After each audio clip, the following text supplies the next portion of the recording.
한 나라의 대통령이 다른 나라의 아이돌 그룹을 대통령궁에 초대해서 40분간 환담하고 함께 발코니에 나와 5만 명이 모인 광장을 향해 손을 흔들었습니다. 이게 정말 단순히 음악 이야기일까요? 2016년 5월 6일 멕시코 시티 소칼로 광장입니다. 클라우디아 셰인바움 멕시코 대통령이 BTS를 대통령궁으로 직접 초청했어요. 그냥 초청이 아닙니다. 귀빈 방문객 예우에 정부 공식 기념패까지 전달했습니다. 멕시코 정부가 외국 아티스트에게 이 수준의 예우를 한 건 극히 이례적이에요. 기념패에 뭐라고 적혀 있었느냐면 음악을 통해 멕시코 청년들에게 영감을 주고 존중과 공감, 다양성과 평화의 문화를 확산하는 데 기여했다는 내용이에요. 외교적 수사가 아닙니다. 한국과의 대통령이 공식 석상에서 다른 나라 가수에게 건넨 공식 기록으로 남는 평가예요. 그런데 여기서 한 가지 짚어야 할 게 있어요. 한류가 인기 있다. 팬이 많다. 이건 10년 넘게 반복된 이야기죠.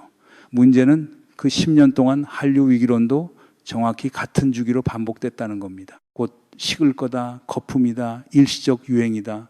해마다 같은 전문가가 같은 매체에 같은 전망을 냈어요. 근데 현실은 어땠습니까? 정반대로 가고 있어요. 멕시코에서 한류 팬 수가 미국을 추월했습니다. 할리우드 바로 옆 나라에서요.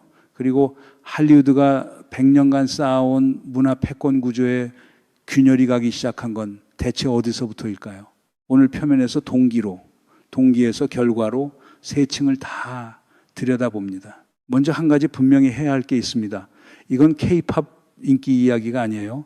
이건 문화 패권의 구조 전환 이야기입니다. 미국이 100년 넘게 할리우드와 빌보드와 그래미를 통해 쌓아온 글로벌 문화 지배 구조, 그 구조에 처음으로 의미 있는 균열이 생기고 있고 그 진원지가 한국이에요. 주류 언론에서는 한류 팬수가 2억을 넘었다고 한 줄 보도합니다. 근데 그 2억이라는 숫자 안에 어떤 구조 변동이 일어나고 있는지 이걸 제대로 짚는 분석은 거의 없어요. 표면 숫자만 보면 좋은 소식이고 구조를 들여다보면 훨씬 큰 이야기가 펼쳐집니다. 그럼 멕시코 현상부터 팩트를 정리합시다. 셰인바움 대통령이 BTS를 초청한 건 갑자기 나온 게 아닙니다. 여기엔 외교적 시퀀스가 있어요. 2025년 6월 캐나다 G7 정상회의에서 셰인바움 대통령과 이재명 대통령이 만났습니다. 그 만남 이후 올해 1월 셰인바움 대통령이 정례 기자회견에서 직접 밝혔어요. 한국 대통령에게 BTS 추가 공연을 요청하는 정중한 외교적 서한을 보냈다고요. 그만요. 이거 짚고 넘어갑시다. 한 나라의 대통령이 다른 나라의 대통령에게 아이돌 그룹 공연을 늘려달라고 공식 외교 채널로 요청한 겁니다. 이런 전례가 있었습니까? 없었어요.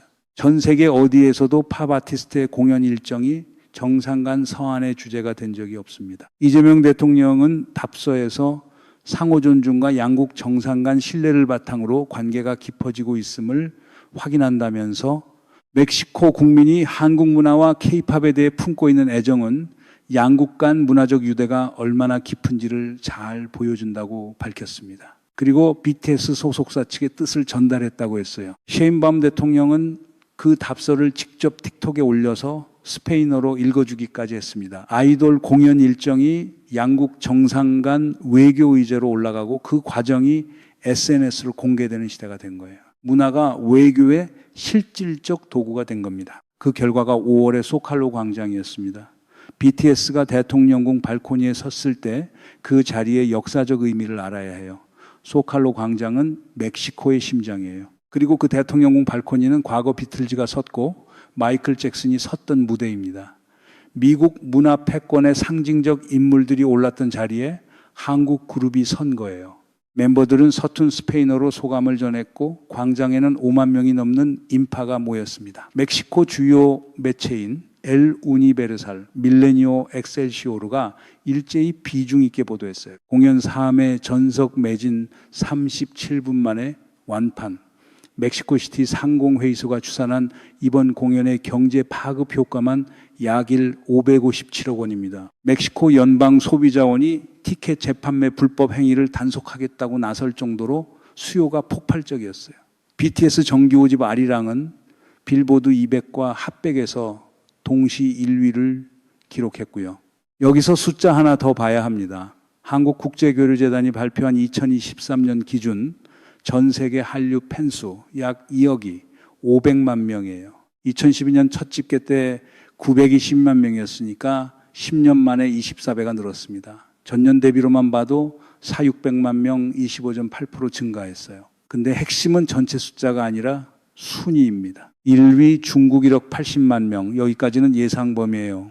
2위가 멕시코입니다. 2, 780만 명, 3위 태국 1, 950만 명, 그리고 4위 미국 1, 670만 명, 멕시코가 미국을 100만 명 차이로 추월했어요. 미주 지역 전체로 보면 한류 팬이 150만 명에서 650만 명으로 1년 만에 79.5% 급증했습니다. 스포티파이 기준으로도 멕시코는 전 세계 5번째 K-팝 소비 시장이고 BTS가 최다 스트리밍 아티스트예요. 할리우드가 100년간 쌓아놓은 성벽 안으로 K 콘텐츠가 OTT라는 목마를 타고 들어간 겁니다. 여기까지 보면 결론이 간단해 보여요. K-팝이 잘 나가고 K-드라마가 넷플릭스에서 흥행하고 팬이 늘었다. 좋은 일이죠. 근데 여기서 끝내면 가장 중요한 걸 놓칩니다. 한류 팬이 2억이라는 숫자보다 훨씬 중요한 건 왜 하필 멕시코에서 폭발적으로 늘었느냐입니다. 한번 보세요. 멕시코가 어디에 있는 나라예요? 미국 바로 옆입니다. 할리우드 콘텐츠를 지구상에서 가장 쉽게, 가장 자연스럽게 소비할 수 있는 나라에서 사람들이 능동적으로 한국 콘텐츠를 선택하기 시작했다는 건 이건 인기가 아니라 구조전환의 신호예요. 할리우드 콘텐츠가 부족해서가 아닙니다. 넘쳐나는데도 K 콘텐츠를 고른 겁니다. 멕시코 사람들은 영어를 알고 넷플릭스를 쓰고 할리우드 신작을 실시간으로 소비할 수 있어요. 그 선택지가 다 있는 상태에서 한국어라는 생소한 언어로 만들어진 콘텐츠를 자발적으로 선택한 겁니다. 이건 마케팅의 결과가 아니에요. 콘텐츠 자체의 경쟁력이 유통장벽을 넘은 거예요. 이 차이를 이해해야 다음 층이 보입니다. 2025년 해외 한류 실태조사를 보면 더 선명해집니다. 한류 콘텐츠 소비 시간이 월 평균 14.7시간으로 전년보다 0.7시간 늘었고 지출이 16.6달러로 1.2달러 상승했어요. 작은 숫자 같지만 전 세계 수십 개국 평균이 동시에 오른 겁니다. 미국에서는 영화와 드라마와 예능 경험률이 전부 10%p 이상 올랐고 영국은 패션과 애니메이션에서 최대 12.3%p 증가, 프랑스 11.3%p, 이탈리아 9.7%p, 서구권 주류 시장 전체에서 한류 수용도가 급등하고 있어요. 한국 하면 떠오르는 이미지 1위가 K-팝으로 8년 연속입니다. IT 제품이 2012년 이후 처음으로 5위권 밖으로 밀려났어요. 삼성과 LG가 아니라 K-팝과 한식이 한국의 얼굴이 된 겁니다. 그럼 왜 이렇게 됐을까요? 진짜 그림은 이 다음에 나옵니다. K 콘텐츠가 할리우드와 다른 구조적 경쟁력이 3가지 있어요. 첫 번째, 비용 비대칭입니다. 할리우드 블록버스터 한 편의 제작비와 K-드라마 한 시즌의 제작비를 놓고 보면 비용 차이가 몇 배에서 십수배까지 납니다. 근데 넷플릭스 글로벌 탑 10에 올라가는 비율은 K 콘텐츠가 비용 대비 압도적이에요. 넷플릭스 입장에서 이게 어떻게 보이겠습니까? 같은 투자금으로 탑 10에 올릴 확률이 높은 콘텐츠, 그게 K 콘텐츠입니다. 그래서 넷플릭스가 2024년 비영업원 콘텐츠 제작의 전체 투자의 50% 이상을 집행한 거예요. 이건 한류에 대한 호의가 아닙니다. 플랫폼의 수익 구조 자체가 K 콘텐츠 쪽으로 기울어진 겁니다. 실적이 증명해요. 넷플릭스 2025년 1분기에 역대 최고 실적을 찍었는데 그 핵심 동력이 뭐였느냐면 중증 외상센터 100만 뷰, 폭삭 소가수다 200~300만 뷰 같은 K 콘텐츠였습니다. 아시아 지역 OTT 시청 행태에서 K 콘텐츠 점유율이 50%에 육박하고 있어요. 두 번째, 정서의 보편성입니다. 이게 구조적으로 가장 중요한 축이에요. 오징어 게임, 기생충, 폭삭 소가수다.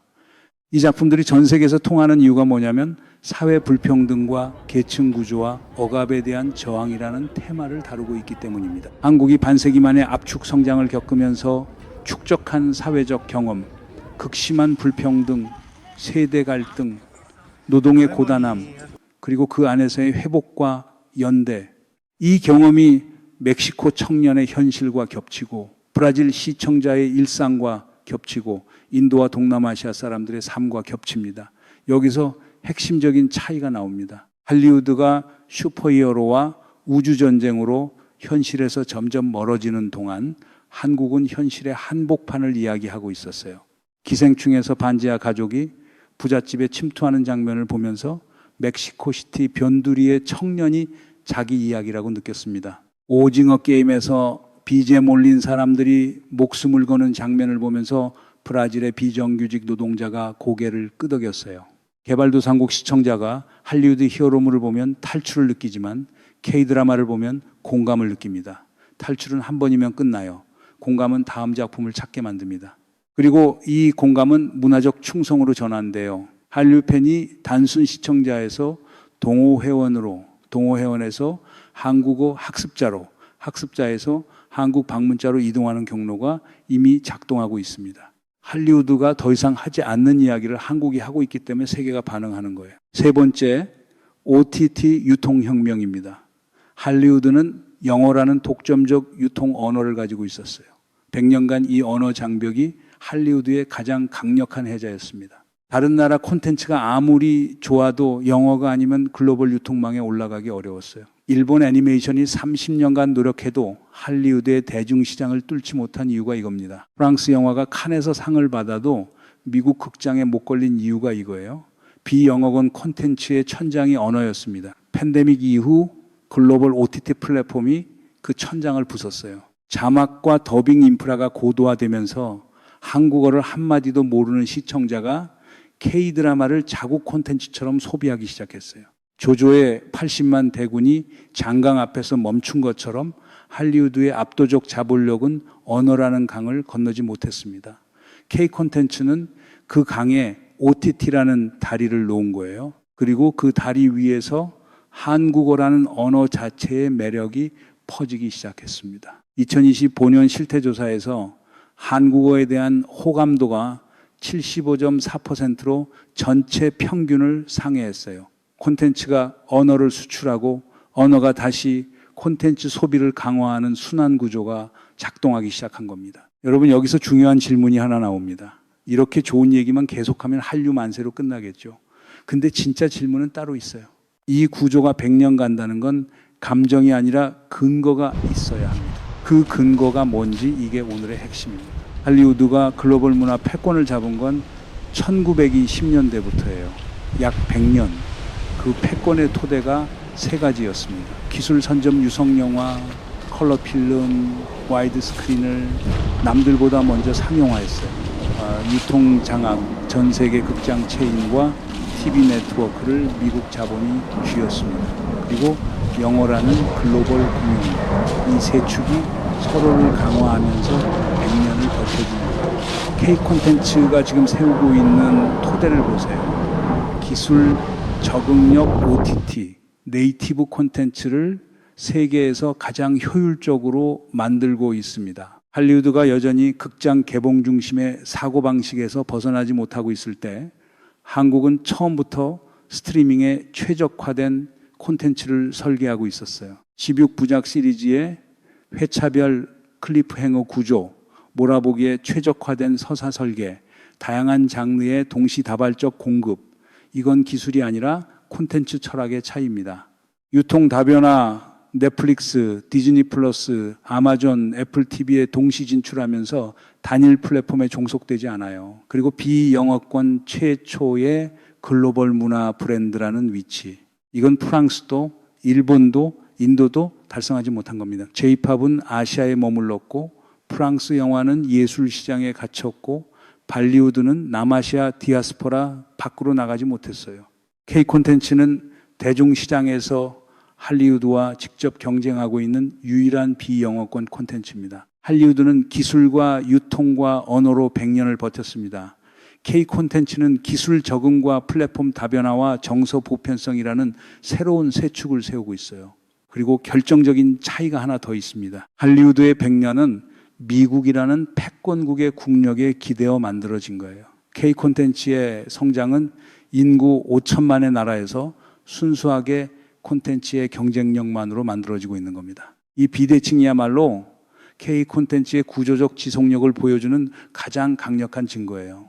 한류는 유행이 아닙니다. 유행은 식지만 구조는 지속돼요. 이거 웃을 일이 아닙니다. 보수 언론에서 10년째 반복하는 한류 거품론이 있어요. 매년 같은 말을 하는데 매년 숫자는 올라갑니다. 숫자가 거짓말을 할까요? 전망이 거짓말을 할까요? 한류 위기라고 외친 게 벌써 몇 번째인지 모릅니다.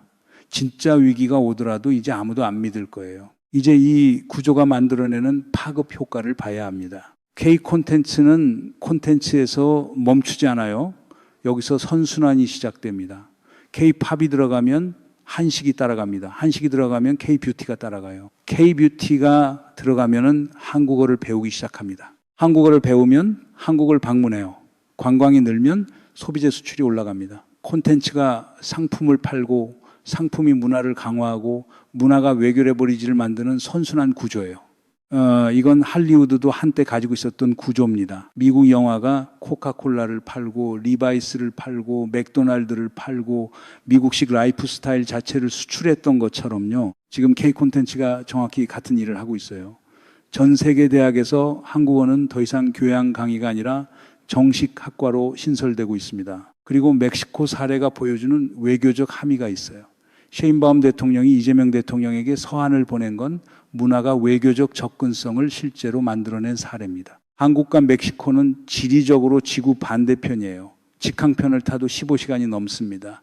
그런데 문화적 친밀도가 이 물리적 거리를 압축하고 있어요. 셰인바움 대통령이 공식 석상에서 음악과 가치관은 멕시코와 한국을 하나로 묶어준다고 말한 건 외교적 수사가 아니라 실제로 작동하고 있는 메커니즘을 묘사한 겁니다. 아이돌 공연 하나가 정상 외교의 채널이 돼요. 이게 소프트 파워의 실체예요. 한편 할리우드는 지금 제작비 인플레이션과 IP 피로도와 다양성 결핍이 동시에 오고 있습니다. 숫자로 보면 명확해요. 할리우드 대형 스튜디오들이 2024년에 제작한 블록버스터 중 흥행 실패작의 비율이 역대 최고 수준으로 올라갔습니다. 수천억 원을 투자한 작품이 본전도 못 건지는 경우가 반복되고 있어요. 반면 K-드라마 한 시즌의 제작비로 글로벌 탑10에 진입하는 사례는 늘어나고 있습니다. 속편과 리메이크와 프리퀄로 기존 IP를 끝없이 재활용하는 동안 한국은 매 시즌 새로운 이야기를 만들어내고 있어요.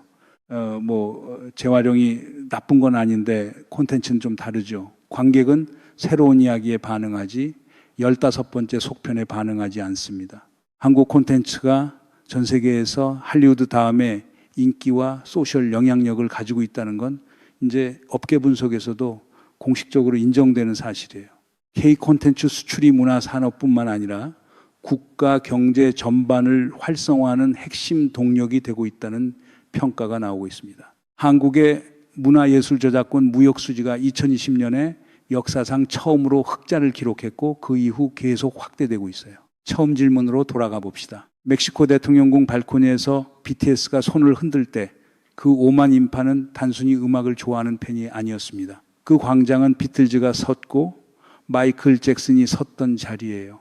100년 넘는 미국 문화 패권의 상징적 무대에 한국 그룹이 선 겁니다. 처음에 이 질문을 던졌을 때는 이게 음악 이야기인 줄 알았을 수 있어요. 지금은 보이시죠? 이건 100년간 고정되어 있던 세계 문화 지형의 지각 변동입니다. 멕시코라는 나라가 중요한 이유가 여기 있어요. 미국 문화의 가장 직접적인 영향권에 있는 나라, 할리우드 콘텐츠를 숨쉬듯 소비해온 나라에서 대통령까지 나서서 한국 문화를 끌어안은 겁니다. 이건 변방의 호기심이 아니에요. 문화 패권의 심장부에서 일어난 전환입니다.